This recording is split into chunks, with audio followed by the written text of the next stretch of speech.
You know, it's easy to love this time of year, and it's certainly easy to love tulips. It has to be one of my favorite spring flowers. In this part of the garden, here in the central part between the cool side and the warm side, we have the neutral center, and I've planted it all out in white tulips, one variety. This variety is called Maureen, and it really is a stunning performer. As you can see in these containers around the pool, we put 75 tulips in each one of those pots, and look what a bouquet we have. And I love the variation in color. You go from green to chartreuse to buttery yellow, and as they mature, they turn pure white. Now, the theme in this garden has always been white. It's accented with, as you can see, white pansies and violas, and soon after the tulips fade, we'll start seeing those white roses come into flower. And I love the gray tones of the Powis Castle Artemisia. Now, this is a monochromatic color scheme. If you want to see lots of colors, you can go to gardens that are certainly larger than mine, where they have plenty of room to display all kinds of tulip varieties and colors. And the quantity, well, over 90,000.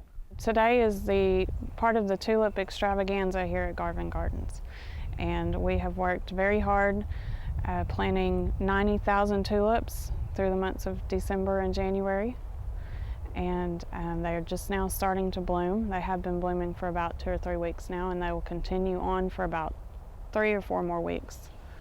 When you come to Garvan Gardens, you're going to be able to experience an array of colors, shapes, sizes, and they will bloom starting in early March, and they're going to bloom through late April.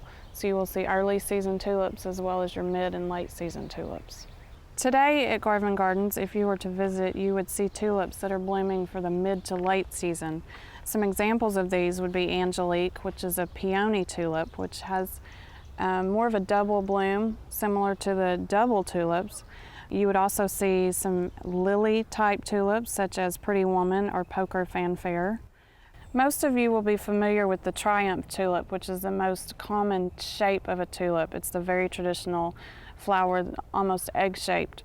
Some examples of that are Mrs. John Scheepers, which is blooming right now. It's a very beautiful yellow single flower. Another type of tulip also is the Darwin tulip, which is very similar to the Triumph tulip. Some examples are the Golden Parade and the Apeldoorn, which is a beautiful orange tulip. The biggest issue you will have with planting tulips is that they are not a perennial bulb in our climate.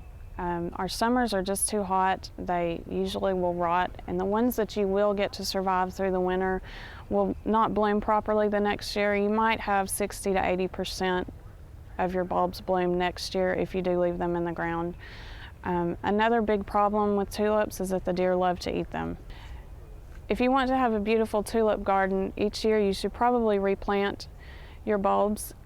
We have had the best luck with the hybrids, Darwin hybrids. However, you can also purchase a species tulip. These are a little bit smaller blooms, but they will come back for you each and every year. 2 examples of species tulips that would come back for you every year are Lilac Wonder and Lady Jane. Both of these are unimproved tulips, so like I said, their blooms are a little bit smaller, but they are very beautiful, and they will come back for you every year. Here at Garvan Gardens this year, we have 63 varieties of tulips. We encourage you to come through and look at each and every one of them. Make a list of the ones that you particularly like. They are readily available in the springtime and in the fall at your local nurseries. Tulips are a very easy plant to grow in your garden. There's so many different colors and varieties to choose from that you can pick the colors that fit your landscape the best and go out and buy them in the fall and plant them in your garden, and in the springtime you will have a spectacular show.